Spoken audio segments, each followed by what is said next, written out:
তাহসানের সঙ্গে রোজার বিয়ে হচ্ছে এই খবরটা জানার পর আপনি কোনোভাবে ব্যথিত হয়েছেন কিনা?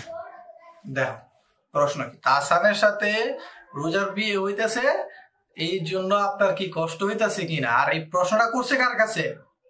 তার বয়ফ্রেন্ডের কাছে, যে কিনা 9 বছর রিলেশন করছে একটা মেয়ের সাথে, তার ইমোশনালি মেন্টালি সব দিক দিয়া শ্রম দিচ্ছে আর কি মেয়ের প্রতি।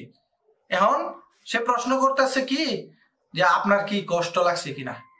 তার মানে তো মাথা থেকে নিয়ে পায়ের তলা পর্যন্ত কষ্ট পাইতেছে, সে কথা বলতেছে, বোঝা যাইতেছে যে কতটা কষ্ট পাইতেছে, যে তার ইমোশন শরীর টরীর সবকিছু নিয়ে আরেকজনের বিয়ে করে ফেলছে। এখন প্রশ্ন করতেছে কি আপনার কষ্ট লাগতেছে কিনা। আমি তার আগে ইন্টারভিউ যে নিতেছে তার আগে ইচ্ছা মতো পিটলাম, শালা হ্যাঁ আমার প্রেমিকা আরেকজনের বিয়ে করছে, আমার 9 বছরের ভালোবাসা শেষ করে দিয়ে চলে যেতেছে, হ্যাঁ আর তুই আমার প্রশ্ন করতেছিস আমার কি কষ্ট লাগতেছে কিনা।